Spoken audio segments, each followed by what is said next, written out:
happiness and my function are one, because God has given me both.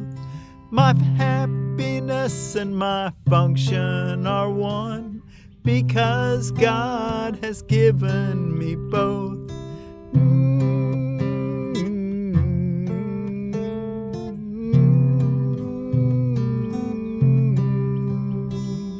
My happiness and my function are one, because God has given me both.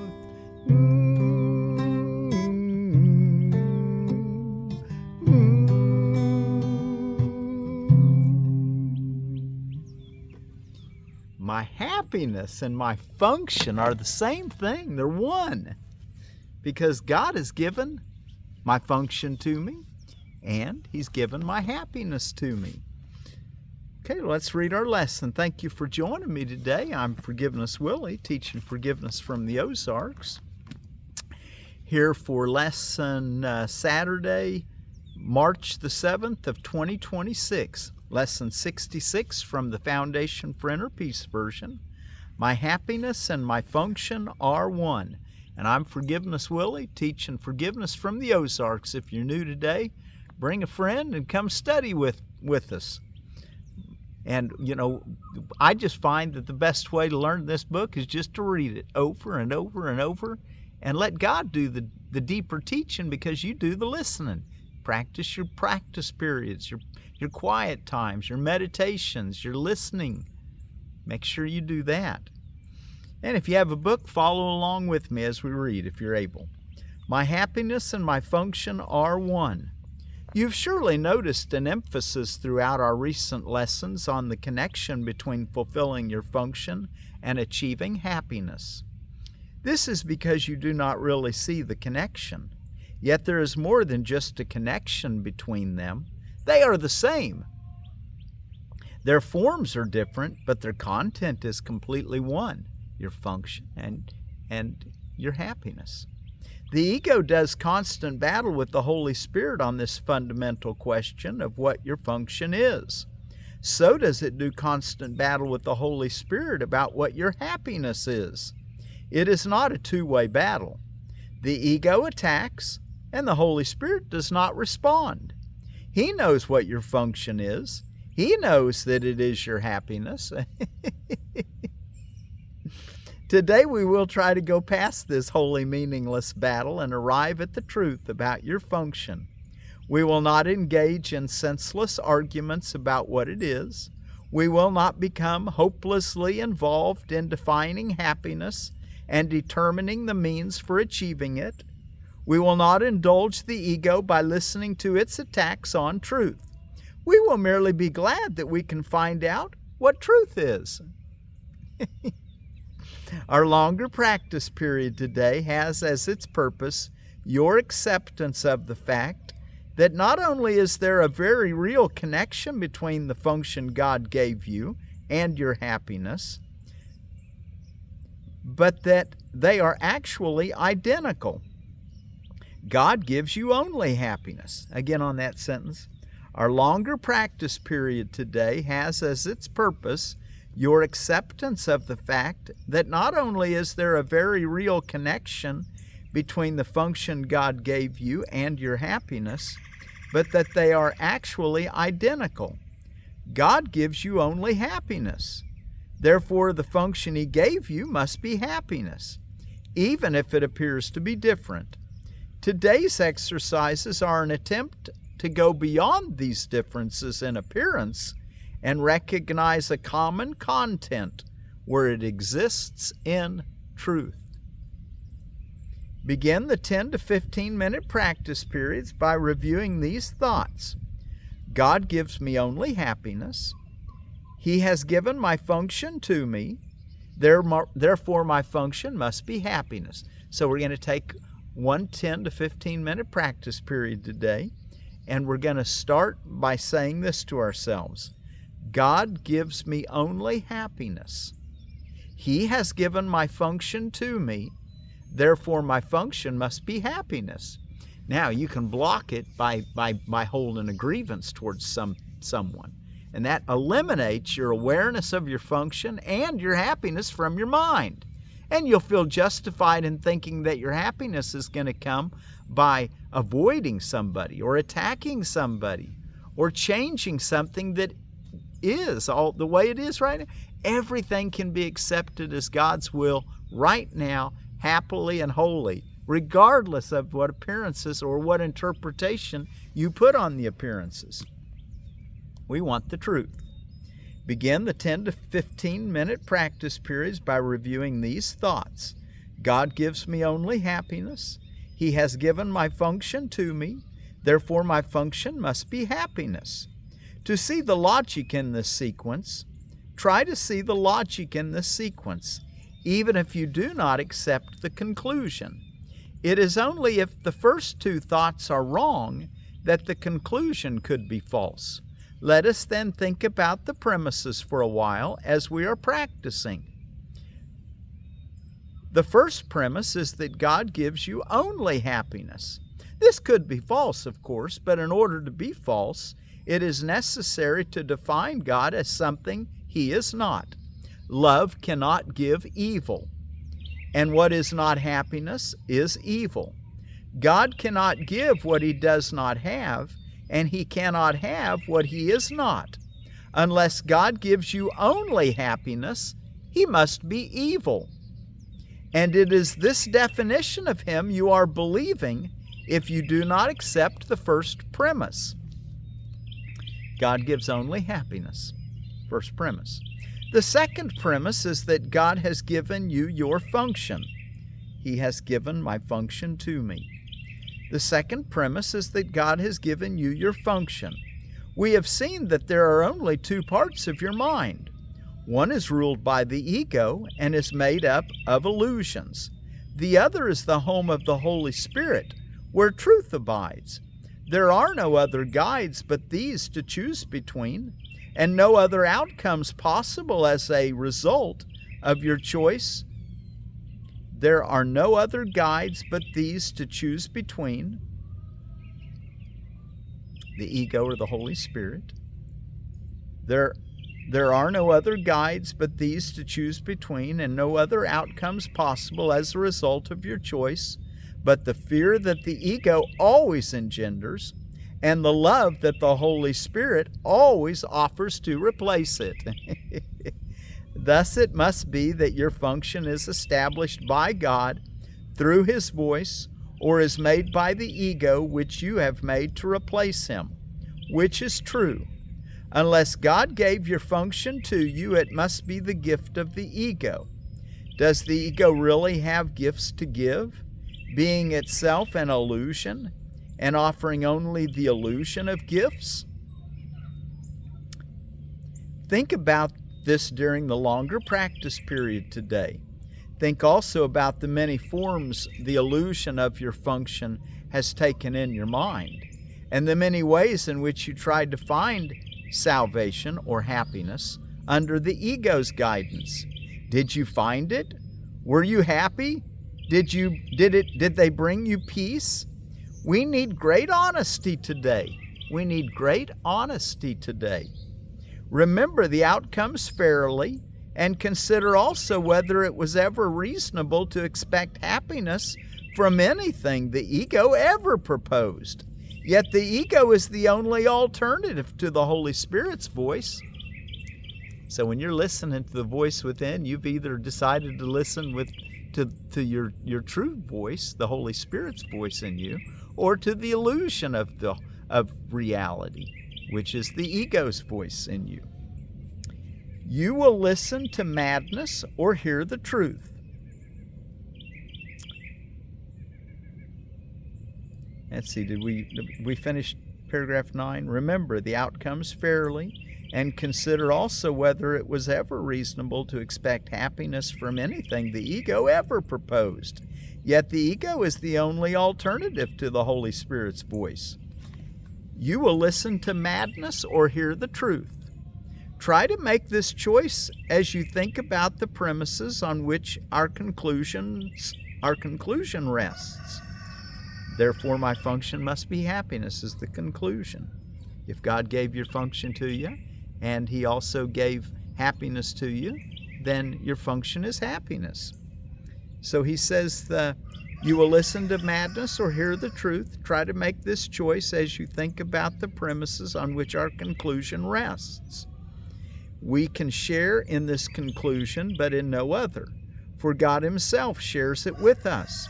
Today's idea is another giant stride in the perception of the same as the same and the different as different. On one side stand all illusions, all truth stands on the other. Let us try today to realize that only truth is true. In the shorter, okay, so you understand what to do in your longer 10 to 15 minute practice period. Think about this idea and take it deeply. See the cause and effect. You know that God gave you your function, and He gave you happiness, which is your function. So your function and your happiness are one. God gives me only happiness. He has given my function to me. Therefore, my function must be happiness. So every choice is a decision of whether you're going to fulfill your function or you're going to revert to an illusion by using judgment, by perceiving yourself as vulnerable, not seeing yourself as a recipient and a extender of happiness. Now, in the shorter practice periods, which would be most helpful today if undertaken twice an hour, this form of the application is suggested. My happiness and my function are one because God has given me both. And that's what we opened our song with. We'll close it again and maybe get you started off on your longer practice period, which you're to do once today for 10 to 15 minutes. And then every half hour today, tell yourself, my happiness and my function are one because God has given me both. It will not take more than a minute and probably less to repeat these words slowly and think about them a little while as you say them. You don't have to stop what you're doing. You can if you'd like to sit down and close your eyes. That'd be all the better, but there'll be many times of the day you won't be able to do that, but you can at least in your mind think, okay, now what's my lesson? Oh yeah, my happiness and my function are one. What was the rest of it now? Because God has given me both. If you have a hard time remember, write it on the back of a business card or something. Put it in your pocket in a piece of paper. Okay, my happiness and my function are one because God has given me both. Hey, what's going on around the world? Oh, I tell you what, let's find what we're going to read in our text reading today. And it's the confusion of peace and joy, which is chapter 7, the gifts of the kingdom, Roman numeral 10, the confusion of pain and joy. And if you're wanting to read the original edition today, read chapter 7, Roman numeral 11, the confusion of strength and weakness. If you're reading through the New Testament with me, read Luke 22. In Iyengar Yoga, stay on page 82 and 83. Be sure to get that pose down. A Course of Love, read chapter 19, 11 through 17. Chapter 19 is oneness and duality. Okay, and we'll talk about what's going on around the world after we finish our text reading. I jumped into that. The confusion of pain and joy. The kingdom is the result of premises, just as this world is. You may have carried the ego's reasoning to its logical conclusion, which is total confusion about everything. If you really saw this result, you could not want it. The only reason you could possibly want any part of it is because you do not see the whole of it. You're willing to look at the ego's premises, but not at their logical outcome. Is it not possible that you have done the same thing with the premises of God? Your creations are the logical outcome of His premises. His thinking has established them for you. They are exactly where they belong.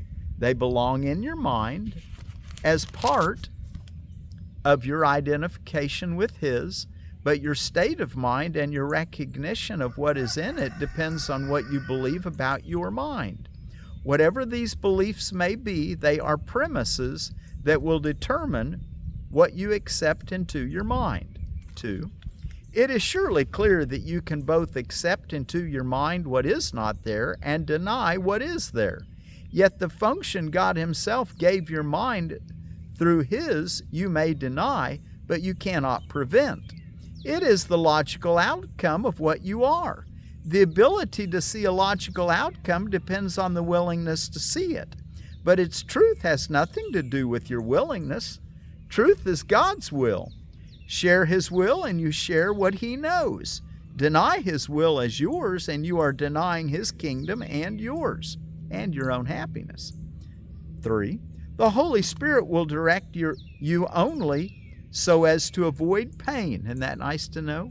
The Holy Spirit will direct you only so as to avoid pain. Surely no one would object to this goal if he recognized it.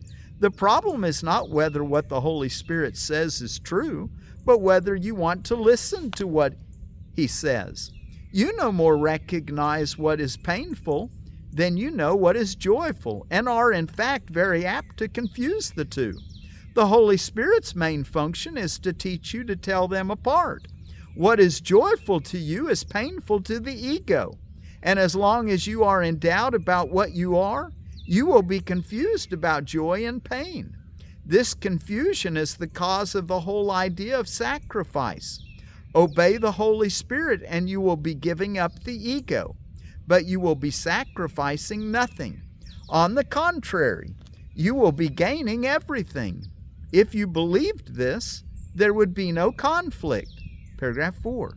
That is why you need to demonstrate the obvious to yourself. It is not obvious to you.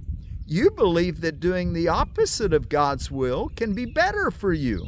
You also believe that it is possible to do the opposite of God's will. Therefore, you believe that an impossible choice is open to you, and one which is both fearful and desirable. Yet God wills. He does not wish. Your will is as powerful as His because it is His. The ego's wishes do not mean anything because the ego wishes for the impossible. You can wish for the impossible, but you can will only with God. This is the ego's weakness and your strength. 5. The Holy Spirit always sides with you and with your strength. As long as you avoid His guidance in any way, you want to be weak. Yet weakness is frightening. What else then can this decision mean except that you want to be fearful? The Holy Spirit never asks for sacrifice, but the ego always does. When you are confused about this distinction in motivation, it can only be due to projection. Projection is a confusion in motivation. And given this confusion, trust becomes impossible. No one gladly obeys a guide he does not trust, but this does not mean that the guide is untrustworthy. In this case, it always means that the follower is. However, this too is merely a matter of his own belief. Believing that he can betray, he believes that everything can betray him. Yet this is only because he has elected to follow false guidance. Unable to follow this guidance without fear, he associates fear with guidance and refuses to follow any guidance at all. If the result of this decision is confusion, this is hardly surprising. 6. The Holy Spirit is perfectly trustworthy as you are. God Himself trusts you, and therefore your trustworthiness is beyond question. It will always remain beyond question, however much you may question it. I said before that you are the will of God. His will is not an idle wish, and your identification with His will is not optional, since it is what you are. Sharing His will with me is not really open to choice, though it may seem to be. The whole separation lies in this error. The only way out of error is to decide that you do not have to decide anything. Listen to that. The only way out of the error is to decide that you do not have to decide anything. Everything has been given you by God's decision. That is His will, and you cannot undo it. Take your function of happiness. Even the relinquishment of your false decision-making prerogative, which the ego guards so jealously, is not accomplished by your wish.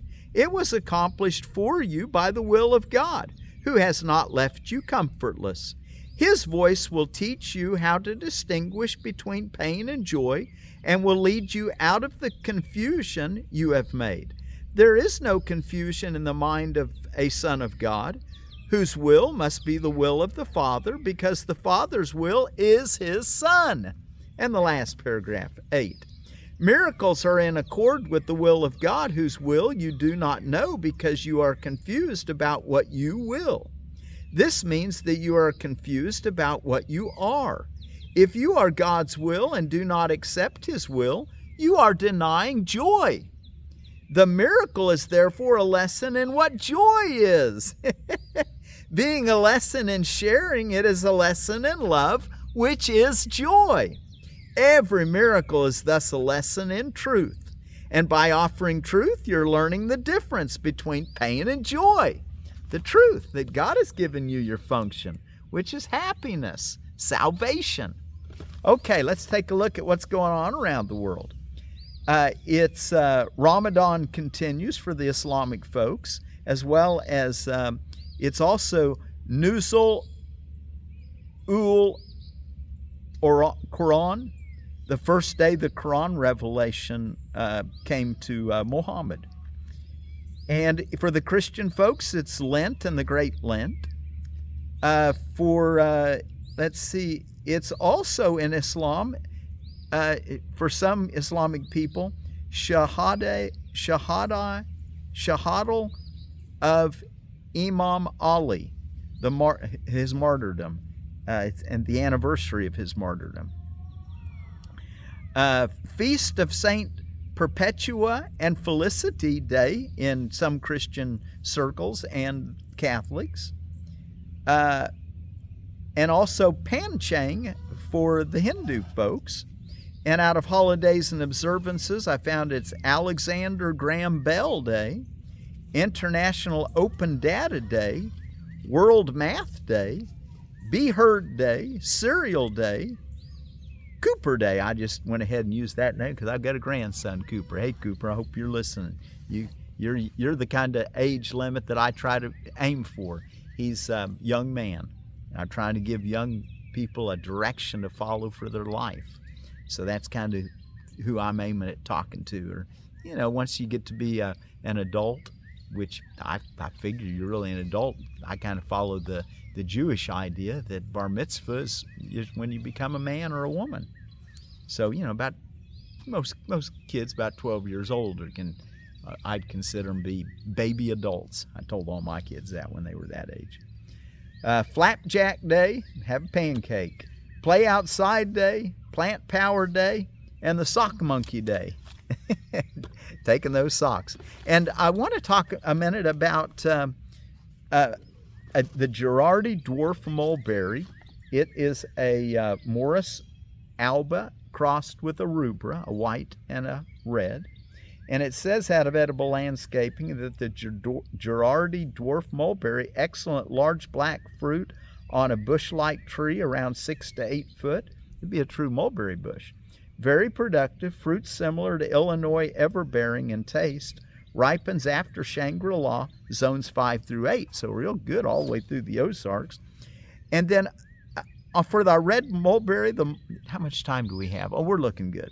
The red mulberry, the Morus rubra, I want to tell you a little bit more from the Herb Book by John Lust. It's number 297 in that book. And I'd encourage you to have that book.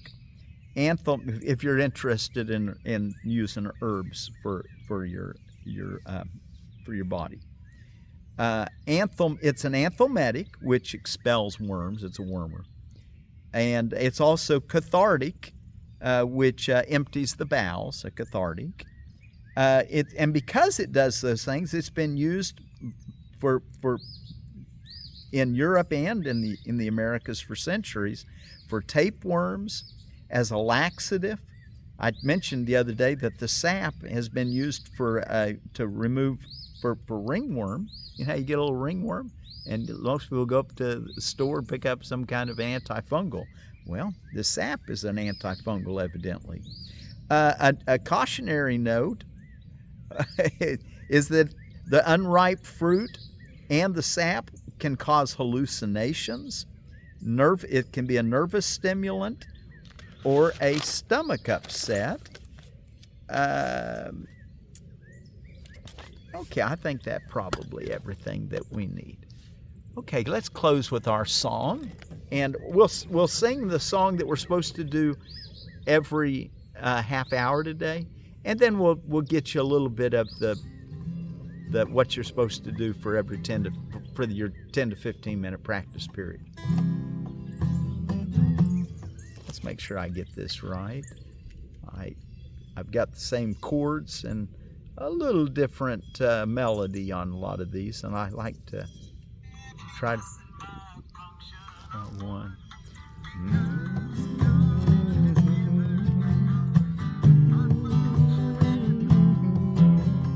My happiness and my function are one, because God has given me both.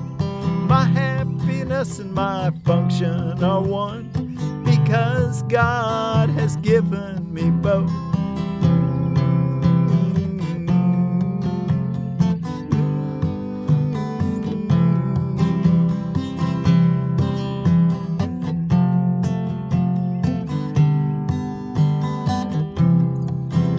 Then when you start your 10 to 15 minute practice period, God gives me only happiness.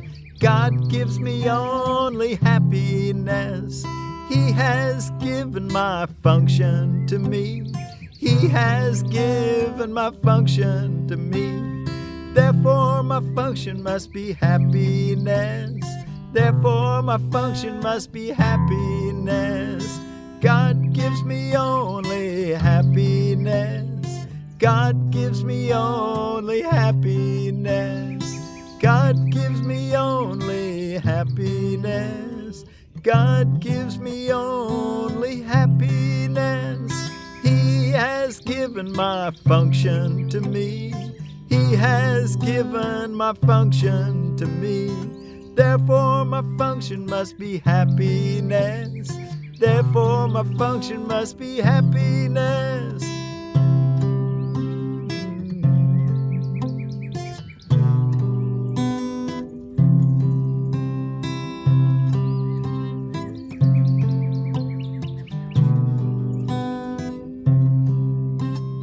My happiness and my function are one, because God has given me both. My happiness and my function are one, because God has given me both. My happiness and my function are one, because God has given me both.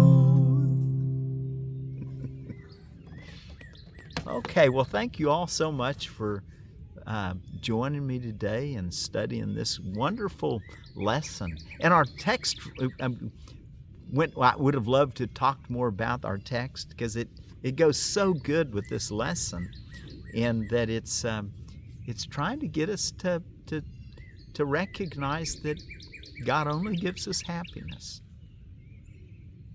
Let's follow God's will for happiness.